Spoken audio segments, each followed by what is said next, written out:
Welcome to Time Traveling Team, the weekly podcast where we review every story of Doctor Who right from the very beginning. I'm Paddy. And I'm Tricia. In today's Round in the TARDIS, we take a look back at Dr. Elizabeth Shaw. We'll be talking about her strengths and her weakness. And since Liz only had 4 stories, we're going to rank them from the quote-unquote worst to best stories for her time as a character. So essentially it's going to be your participation award and then bronze, silver and gold. Yeah. It's like a school sports day. We would also love to hear your thoughts on this. So in order to join in the discussion, you can check us out at Time Team. That's TIMETEAMP on Facebook, Twitter, and Instagram. Or you can email us at timetravelingteam@teamproductions.com. So another one bites the dust. Not really. No. Yeah. I mean, we'll discuss it more next week, possibly when we're discussing Terror of the Autons, but, you know, Liz isn't dead. No, she's not. She hasn't become like Sarah Kingdom, where she literally became dust. Yeah. But she's gone too soon. Yes. Really, really gone too soon. Definitely. So, like we said, with Liz, we usually do weaknesses, then strengths, so end on the upswing. Mm-hmm. And then we're ranking her episodes. Yes. Now, I'm going to say this right now for the benefit of our listening audience. This was possibly the hardest rambling to do. Yeah. In terms of preparing my notes. And to be honest, I may change the ranking as we talk through her weaknesses and strengths. It's entirely possible. Yeah, because like, say, unlike, who was it? Do we say Dodo? Like, where it was, you know, such a limited pile of stories, like, you know, it's hard in the sense of how do you, where's the good, where's the bad? But here it's like there's 4 stories, they're all good. Like, yeah, as we rated it, it's like our highest rated season. And she's a huge contributing factor to that. How do you rank it? So yeah, it's like, I think I changed mine about my reviews or my rankings about 3 or 4 times. Yeah, me too. But we're going to get to rankings in a few minutes. First, we have weaknesses and strengths. Yes. Who wants to go first? Sure, I'll bash on first, I suppose. Weaknesses. Not a whole pile, to be honest. There are 2. One that was highlighted by you and one that I felt the whole time. So one is Paddy that... does see my notes sometimes when we read the intro, because my notes are like just after. I'm sorry, no, as I said this to Trish, right? Obviously, you know, the way that our screens are set up, so you can see certain things depending on the font size.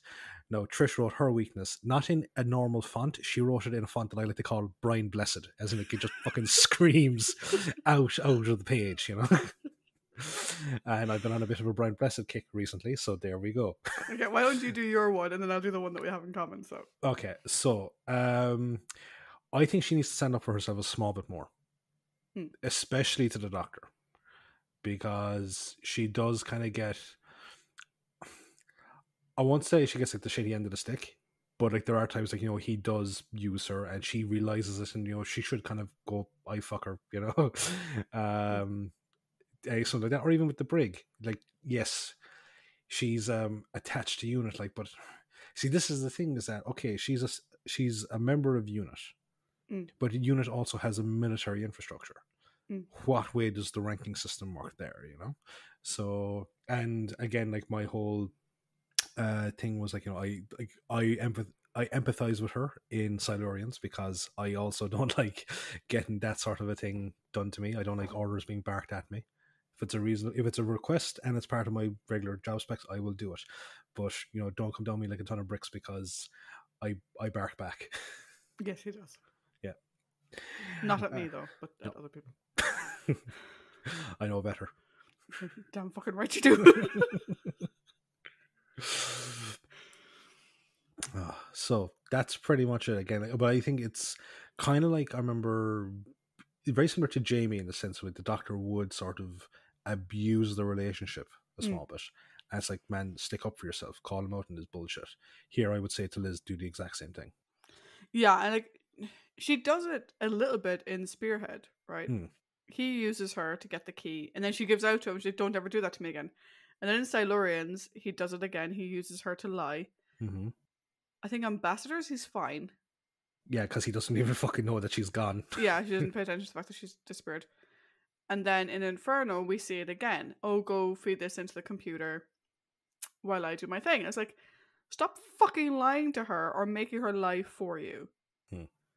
Because he, like, you're saying that, like, it's a pseudo-military...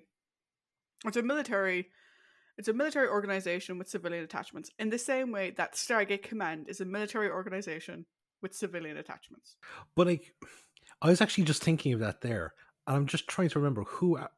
Like, I suppose Daniel. Is Daniel the only civilian attachment? Because Janet she's an Air Force doctor. Daniel is civilian, and then later on, The Caroline other guys? Caroline is civilian. Jonas is civilian. Vala is civilian. Teal'c is technically a civilian because he's not part of the U.S. Air Force. No. McKay is civilian. Weir is obviously later on civilian.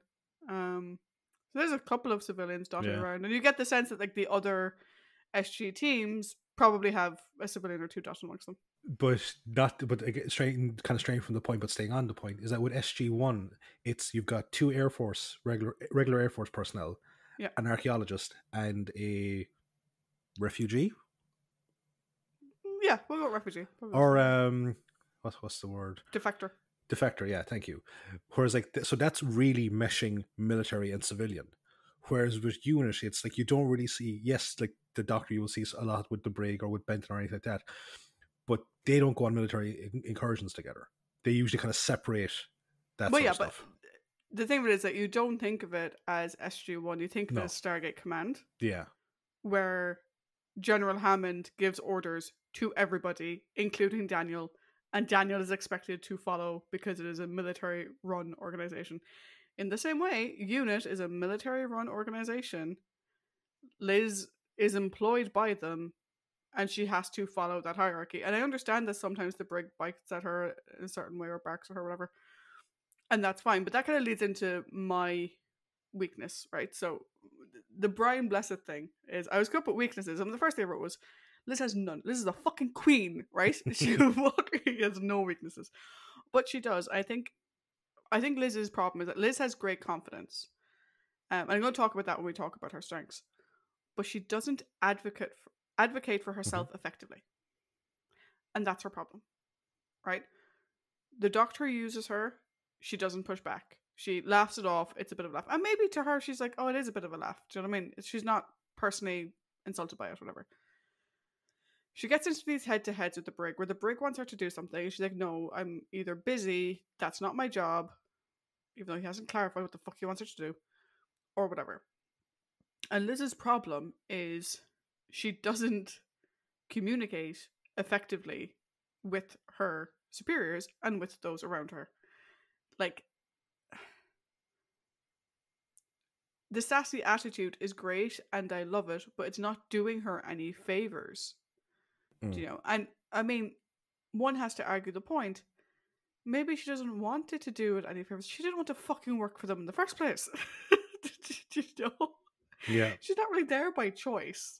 You know, she was sequestered from her research. But that's the thing that I find with her is that, like, particularly in her interactions with the Brig, which I love, but like to your point of he barks orders at her, but in terms of, and yeah, you maybe say like, oh, if your boss talked to you like that, you'd get fucking uppity too. However, there is context, right? If a previous employer of ours, who shall remain nameless, was barking at you to take shit out of the oven because stuff was piling up and shit was beginning to burn, and he barked it at you because stuff is burning and we could have a fucking fire in a second if we're not careful, and you turn back with, I'm on the phones. Yeah, you're on the phone tonight. That's your job but like, come on. Yeah. Like, the barking orders is often done due to heightened stress and is clearly not intended to be personal. Whereas Liz seems to take it all as like this personal affront to her. Like, you want me to answer the phone. It's like, okay, so you suddenly have an issue with answering the phone and coordinating via phone all this communication with these other scientists and the search for the missing guy who's going to infect the entirety of London. But you've no problem reading people's medical files. You've no problem running around as a nurse. You've no problem doing any stuff. But heaven forbid you ask Liz Shaw to answer the phone.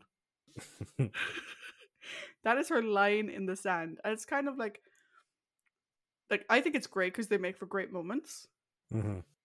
But dude, if nothing else, he's your boss.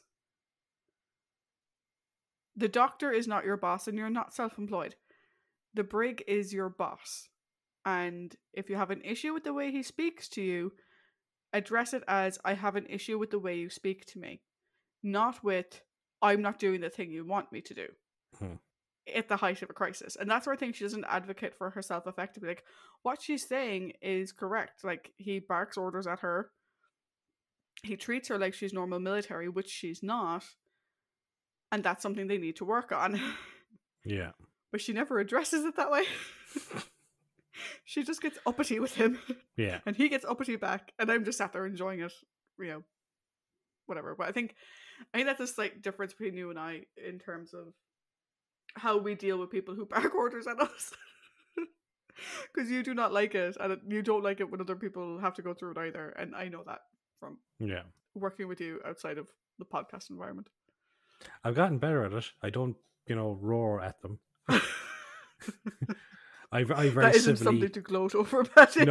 No. Well, to be fair, I didn't roar. Like, It was like a tiny step away from it, like. Yeah, but I'm further steps away now. Yeah. Now I just very calmly open the door, get out of the car. No, now I very calmly just tell them in the politest way possible without saying the words fuck off. Yeah. So, strengths? So I have 4, one of which I've mentioned already. Mm-hmm. Which is her confidence. Yes. Liz Shaw has confidence coming out the wazoo. Mm-hmm. Right? And it makes her really sassy, which I love. Sassy Liz is like my favorite thing. Particularly when she's sassing people of like, when she sasses the brig, it's funny. But like, in Ambassadors, where I think I mentioned this last week or earlier this week, when she gets recaptured and your man's like, keep an eye on her. It's like, don't worry, I won't hurt you. It's like, oh, you're just I love you. You're so cool. I love the way you say like she has confidence coming out the wazoo, and I was going to say, and thanks to her short skirts, you can see it coming out of her wazoo. That sounds wrong. It does. I deliberately didn't mention the short skirts in that context. Like, there's no way to phrase that sounds either A, sexy, or B, not weird. Yeah. I was just like, oh my god. Yeah, it's in my head now. I've done it. I've ruined this episode. Her other strengths that I have are her scientific knowledge is far and above one of her greatest strengths. And the fact that she's so easily able to adapt. Like we saw it in, I think Silurians is probably the best example, where she was analyzing patient reports, or like analyzing HR reports, analyzing patient reports, doing scientific deep dives. She was coordinating with all of these other, I'm saying coordinating with stakeholders as if I'm work, but she's coordinating with all of these other people. She's, participating with the scientific research. She's administering inoculations. Her scientific knowledge is amazing. And you totally understand why she was headhunted to be UNIT's scientific advisor. Yeah. And why, perhaps, at the end, according to Terence and Barry, she got a little bit salty about the fact that she wasn't UNIT's scientific advisor. She was the assistant to the scientific advisor. I don't know, like, how would you feel about that? Like, if you were told, like, your skills are unparalleled, we want you for this job, and at the end of your first, 3 days, they're like, yeah, so we found this other guy. His skills are literally out of this world. You're going to report to him. If I was to be treated as a teammate, Mm. probably better. If I was told, yeah, he's your new boss now, and I'm like, how about something else? How about I go back to Cambridge? Yeah, pretty much, you know. How about you go fuck yourself?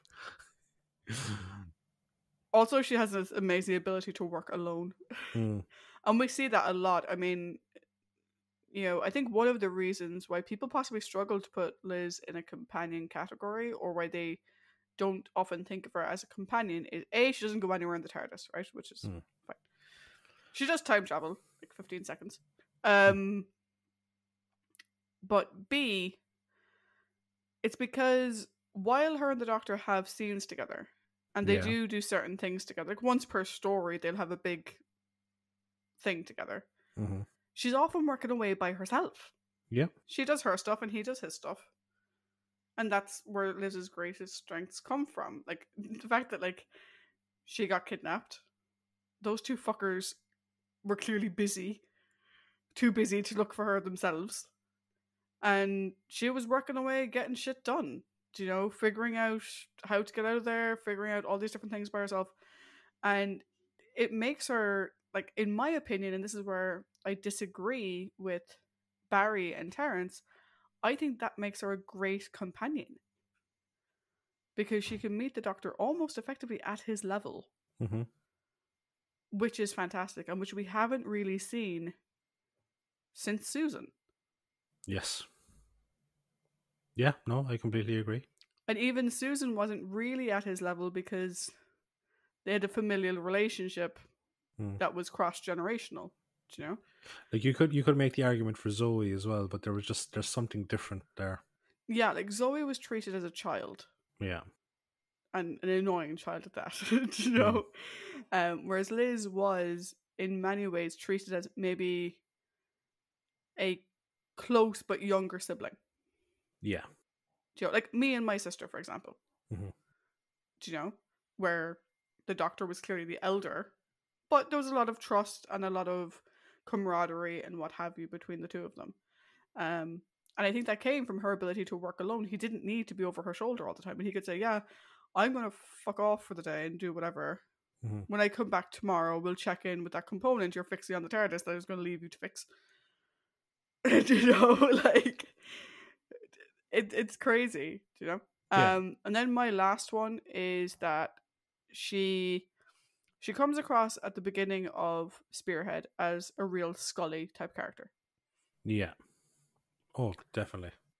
Scully took the better part of 7 years to become the believer, Yeah. right?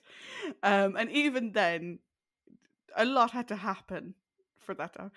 Liz, in fairness, you present her with evidence, and she's like, "Okay, cool," and she will adapt her worldview. Present her with evidence, let her work it out, let her analyze it, and she will move on. Mm-hmm. And she's not gullible. Well, I say that when the Doctor takes advantage of her, but she's not gullible in the sense of she'll believe any fucking tall tale you'll tell her. Yeah. Do you know? But if you present her with evidence, she is perfectly willing to adjust her thinking and go with it. Cool. So is that all of your strengths? Yeah. So what ones do you have? All right. So it's kind of coming on from the weakness side of things, but I do like her take no shit attitude towards the brig and other authority figures as we see it go on. Like that she can go toe to toe with them. Now, as we talked about, maybe it's not always the most conducive course of action, but that she has that ability in her means that when the time comes and in the right circumstance, Liz is one of your best weapons or one of your best people to have in that scenario, you know? Yeah. I look, I love her intelligence. The fact that like she saves the day in the first two stories because she fixes the machine that malfunctions when the Doctor is getting strangled by the giant jellyfish Nestine consciousness. And then in Spearhead, she is able to fully decipher the chemical formula from the scraps that are left. Silurians, not Spearhead. Sorry, yeah, Silurians. Two S's, two very close together. She's the one that, basically finishes writing the formula. because it's all disjointed.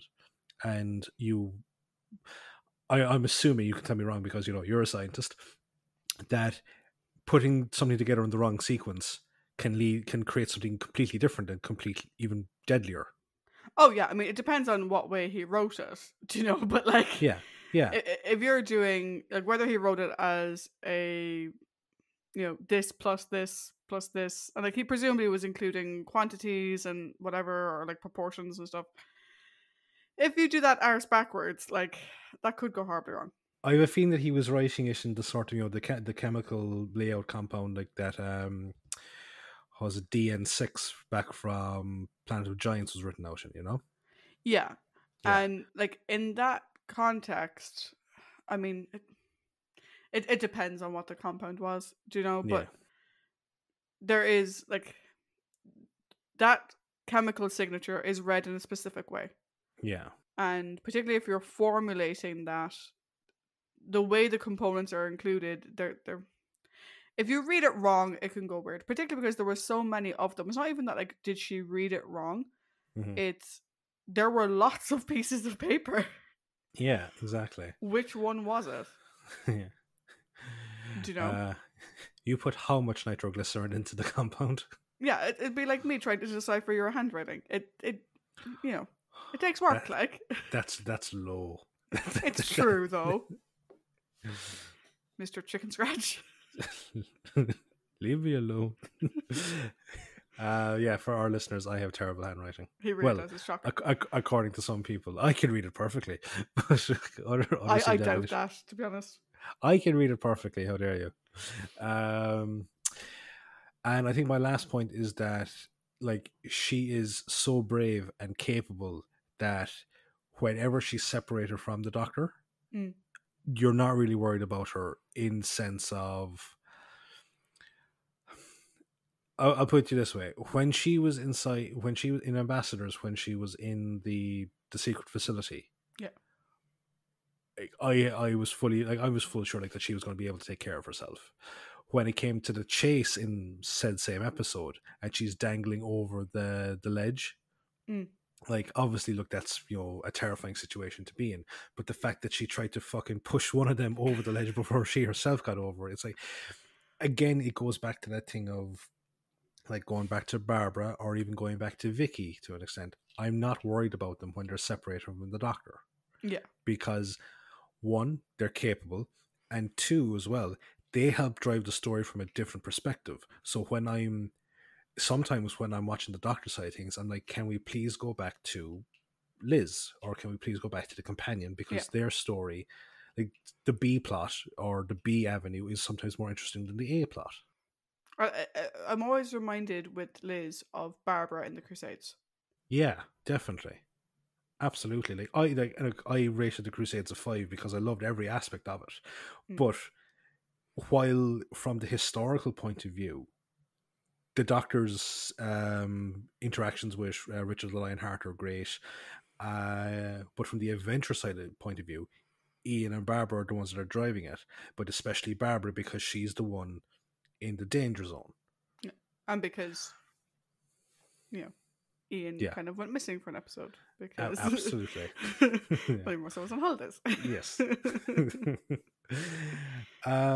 So yeah, that's it pretty much for my strengths and I suppose strengths and weaknesses. So shall we move on to the rankings? Yeah. Okay. I'm going to leave my ranking in the order that I currently have it written. Okay. I'm going to put a caveat though. Okay. I would rather have joined second and joined first. Rather than 4-3-2-1. 4-3-2-1 was really hard. Okay, this is starting to feel like that fucking table quiz we ran, where we had 4 teams, 3 prizes, and one of the quiz runners, their sister was on the team, the 4th place team, and she was like, "Oh, I think it's only fair if we start splitting up the prizes." It's like, bullshit. You just want to give your sister something. Oh, that quiz was fun. Oh, it was. For us, maybe not so much everyone else, but for... And as Dan and Paul from Half Measures would attest, I'm a really mean quizmaster. Yeah. I'm embarrassed. I threw in some fucking wobblies in that as well, but that's because my knowledge of Doctor Who is very, like, specific. Yeah. Cool. So, all right, will we do 4, 3, 2, 1, and then we can have like the moral victory of join second and join first. Okay. Okay. So, in fourth, you had. Inferno. I had Inferno. No, this is a strange one for me, right? Because I would say it's Caroline's best performance, Yes. but it's Liz's least interesting story from Liz's perspective. Yeah, I'm like Paddy and I discussed this offline. Offline. Why do I keep sounding like I'm in work? Paddy and I discussed this off air. There we go. About how we were to consider Inferno, and we're talking about Dr. Elizabeth Shaw, not section leader Shaw, Yeah. who is fundamentally a different character. So, or as I sometimes say in my head, sexy leader Shaw. that works too. Yep. That works. And you were the one calling me a pervert last week. Hey, look, just like this is the terrible influence that you have on me. Okay, I blame you for all this. But yeah, so like, I mean, had we been looking at the Caroline's performance, I probably would have pushed Inferno up the ranking. Yeah, oh, definitely. Because like Caroline was great in Inferno. Yeah. But for Liz, now I don't want to say that Liz, as in Dr. Liz Shaw, did nothing, because she did a lot. And there's a lot in Inferno that I love. Again, I said it when we were talking about it the other day. I love the fact that our first shot of Liz is her in the bowels of the TARDIS console, working away on it, replacing parts on her own. Yep. It shows exactly what we've been talking about in terms of Liz's strengths, which is fantastic. The problem is, in a 7-episode story, a lot of her stuff could probably take up maybe 10 minutes. Yeah. And especially when, of that 7, what is it, 3 episodes are dedicated to the alternate reality. Yeah, and to her just basically worrying about the Doctor while he's gone. You know, I would have loved, right? I'm going to steal a line from Mission Log there. I'm going to put my writer's hat for a moment, right?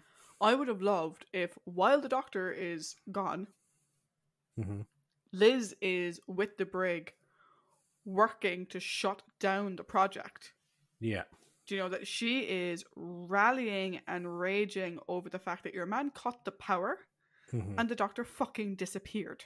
Yeah. And she's going, do you know what, the Doctor's, like, your computer's broken, why is this broken? And I would also have loved to have seen her lead that investigation. Or even like overhearing Sutton talking to Petra about the dangers of, the drilling, and she's like, what did you say? And just that sort of stuff. Yeah, I would have liked to have seen her more involved in the investigation while he was missing, because she just stood in the hut. Yeah. Waiting. You know, and there will be companions later who we see in a similar stance, where you've got this hopeless, and like, I'm thinking of the end of Planet of the Spiders, right? Yeah. But that makes sense for that character to be standing there hopeless. There's shit Liz could be doing. Absolutely. And she's just not.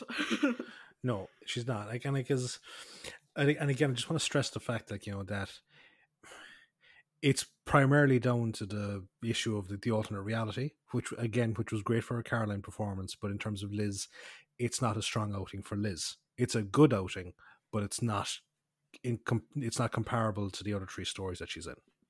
Yeah. Now, it is still one of my favorites to watch. Oh, yeah. For Liz moments, because I like watching the bits before the parallel universe starts and the bit at the end. Yeah. Where she's like, should I remind you, Brigadier, I am a doctor. I fucking love it. I love it. But in terms of having to rank these 4, 3, 2, 1, Inferno has to go in 4. Yeah, definitely. So, what is your number 3 spot? Ambassadors of Death. Cool. Minus Spearhead. Okay, what's your number 2? Ambassadors of Death. Okay. Minus Spearhead. Okay. Why did I say why I put Ambassadors in number 3? Go for it. The reason why I put Ambassadors in number 3 is Liz is fantastic in Ambassadors. Right? But again, there's always a but when it comes to Liz. Yeah. And in Ambassadors, that but is, it's kind of hard to get around. The character isn't treated well in that story. No. No one goes to fucking look for her. No one gives a shit. Right? And while she's captured, yeah, she's working away on stuff. And yeah, she tries to escape and she gets your man to escape. But, like, she never tries to communicate with the ambassadors. She never tries to get a signal out. Like, the doctor walks in and is like, oh yeah, bring me equipment. And suddenly he's sending out an SOS. Yeah. He's been there 10 minutes. She's been there at least a day. Yeah, that's the thing. With ambassadors, like, the time scale is very all over the place. Yeah, so like that's the thing that I have with ambassadors. That she has some great moments, but the story doesn't treat her very well. And again, this is a question I sadly always have with Liz. What did Liz do for that story? What did she solve? Nothing. Yeah. She was the damsel in distress that no one gave a fuck about. But see, with that now is, and I think that's why I kind of put it into my number 2 spot over Spearhead, was the fact that this is like, she is separated. So there's a Liz component of the story going on separate to everything else. And I was just kept being drawn to, like, I want to see where it goes. Now, granted, she manages to escape. She gets recaptured through shenanigans. She manages to kind of get Lennox back on side, to send him to go back to UNIT to try and effect a rescue.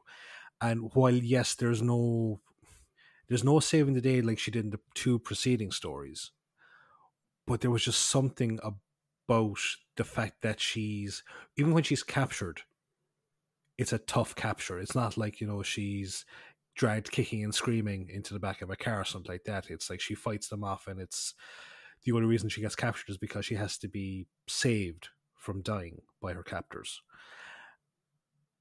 And there was just something really, really enjoyable about that, because like we hadn't seen it in a very long time. Oh yeah, like I agree she's amazing in it. I just think in terms of what I have in 2 and 1, she doesn't contribute to the resolution of the story. No, that's fair. That is fair. So then I had Spearhead in 2, and you had Spearhead in 3. So why don't you go through why you had Spearhead in 3? No, I'll be honest, right? 2 and 3 were the ones that changed a fair bit. And I kept going back, and I was like, I would kind of agree with you in the whole, like, how about we just have a joint second, With Spearhead, I really enjoyed it, and I really, like, I love the fact that in her first story, she's the one that saves the day, and like, like a fuck, I just try to justify myself. Why the fuck did I switch this with ambassadors? Because like, this is the thing. This is the thing, right? Is that, okay, we're introduced to a character that is very Scully-like, as you said, and I think the reason why I had it lower than ambassadors is because it's the Doctor's introductory story. And a lot of it is based on getting to know the new Doctor. Now, we get to know Liz, and we get to see what she's all about. But compared to ambassadors, where she's a bit more established, to the extent that we can see that she really can, after watching Silurians and seeing her strength of character, and her, what is it, her defiance, we see that carried over to ambassadors. Whereas we're only getting to know her in Spearhead, but we're getting to know the new Doctor a bit more. So I think that's another reason why I had it behind ambassadors, because it's more, if John had already been there, and if this was Liz's introductory story, it would be higher, Yeah. And because it's like it's a 4-parter, and again, it's all kind of focused on getting to know the new Doctor, his new idiosyncrasies. Also, we've got the Brig, and we've got an older returning character, and we're trying to establish him in a permanent role. So more screen time is given to him as well, So that's that was essentially the reason I ended up putting it just behind ambassadors, but it's so close. Yeah, so the reason why I put it in two, right, versus Ambassadors is I agree with everything you said, except for one thing. This is Liz's introductory story. You said like, yo, if it was Liz's introductory story, it is, right? And Sorry. it's a Yeah. Okay. fantastic introduction to a companion. What I meant to say was if it was just Liz's, Yeah, as I, opposed I to know, I know what you meant. yeah, Yeah. yeah, yeah. But it is a fantastic companion introductory story. Um, Possibly one of the best that we've had so far. Hmm. We get to know a lot about Liz very quickly in only 4 episodes. So we have her initial Scully likeness, the fact that she doesn't take any fucking shit from the break is like, who the fuck are you? What the hell are you on about? What do you want me to do? But immediately gets on with the work. And Yeah. that's what I like about Spearhead is we get to see in that one story who Liz Shaw is as a person. She can be a bit Hmm. defiant, more than a little bit. She's incredibly sassy. She likes having a good joke at someone's expense, mainly the breaks. But she's also really fun. Like when the doctor is like, "Do I really have to call you Miss Shaw?" And she just laughs it off. She's like, "No, call me Liz." Yeah. And she has such a great rapport with both of the characters that we already know. So we don't know John's doctor yet, but we know the doctor and Hmm. we know the break. And Liz is the new one in that dynamic. Yeah, John's personality is different, but the character is still the same, Yeah. fundamentally. Hmm. Liz is the new element, and I think she does very well holding her own in that environment. And I think the fact that she saves the day at the end by fixing the machine, I love the camaraderie she has with everybody. I love basically I just love everything about her in that story. And the reason why I rank it above Ambassadors is, well, yes, in Ambassadors we see more of Liz by herself. That's why, because Ambassadors has 7 episodes. Spearhead had 4. If Spearhead had 7, I'm sure we would have had more episodes of Liz working in the lab by herself before the Doctor joined them. Yeah. Do you know? So, bearing that in mind, the time that she was working by herself, you can see her scientific knowledge, and she contributes to the resolution at the end of the story. In Hmm. Ambassadors, we see a lot of her working by herself and trying to free herself, and that's all great, but she doesn't contribute to the resolution of the story. She gets Lennox to go free, and that does nothing. She escapes by herself, and that does nothing. It's not till the Doctor comes in that they escape properly and the brig comes in to save the day. Whereas they don't have that in Spearhead. She's perfectly grand by herself, Hmm. working away. I mean, yeah, we need the Doctor to figure out exactly what it is, but it's from space. Give her time. She'll figure it out. Yeah.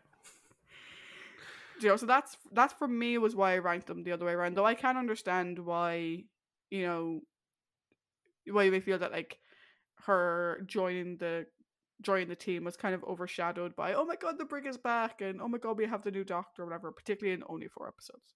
Yeah. So we've done 4-3-2, but we both agree on what's number one. Absolutely. It couldn't be any other story, really. No, it's not. It's her cameo appearance in The Five Doctors. No. No, it. I love her, but no. Yeah. Yeah. It has got to be Doctor Who and the Silurians. Yes, absolutely. Like It's 100,000,000%. it's a fantastic story. Put yourself together, woman.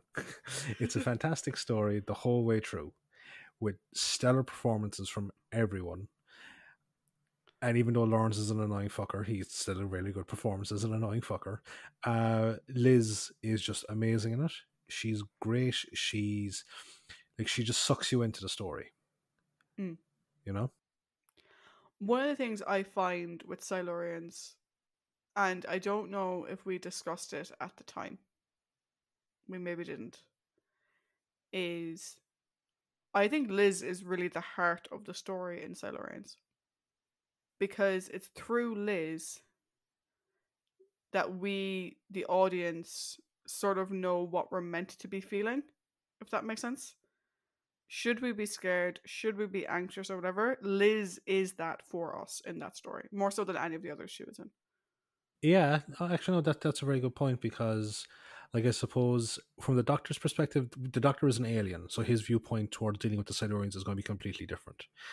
Mm. And with the Brig, he's a military man, so he would have a military mindset.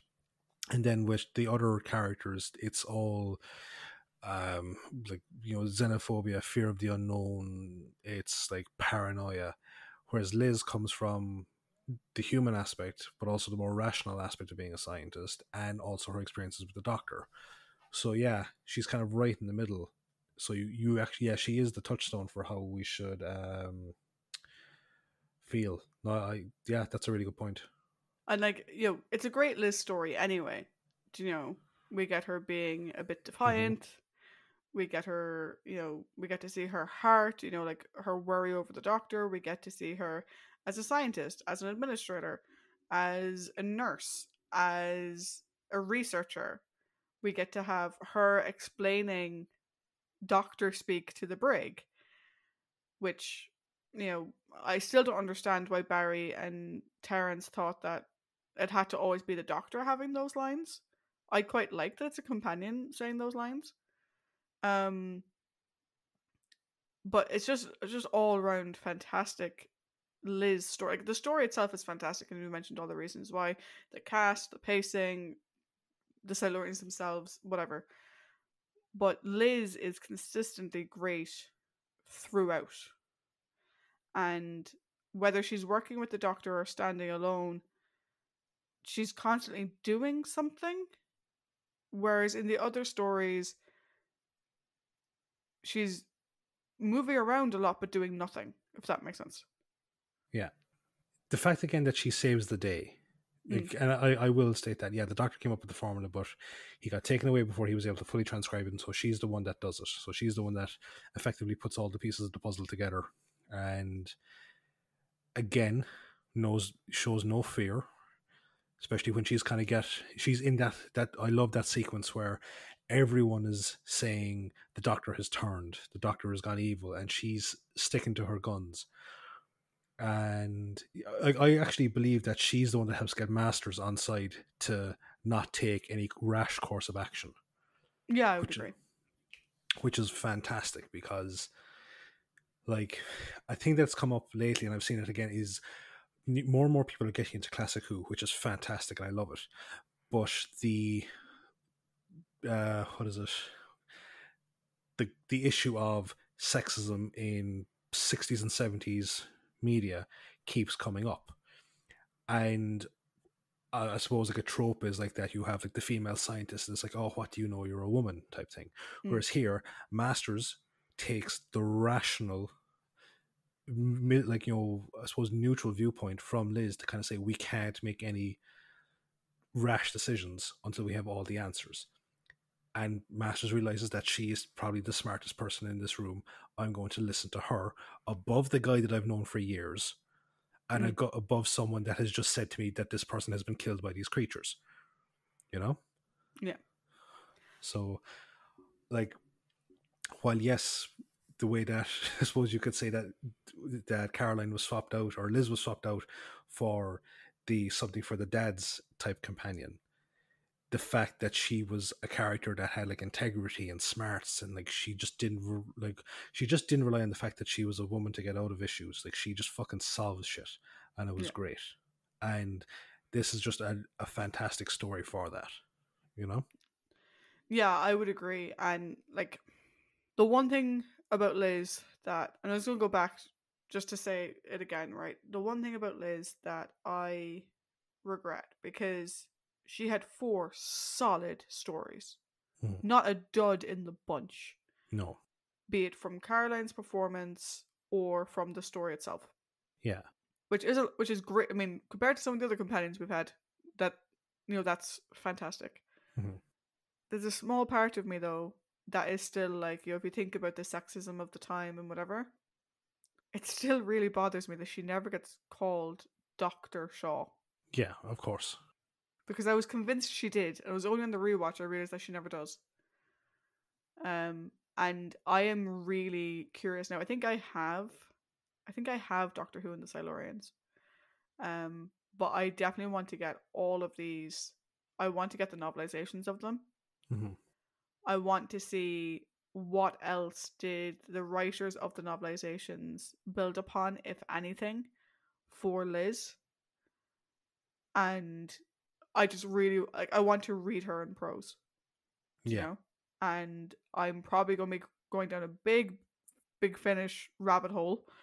Once I finish my current Big Finish stuff that I have, and going through all of her stories, particularly the ones voiced by Caroline herself, Yeah. and now the ones voiced by her daughter, because Liz is just such a fantastic companion, and we did not get enough stories with her in them. No, absolutely not. But the one thing that I do love is that obviously there's probably going to be some ill feelings from Caroline's part over how the situation of her contract not being renewed and just like that whole scenario. There'll be bitter feelings, but the fact that she's remained a part of the Who family is great. I love that.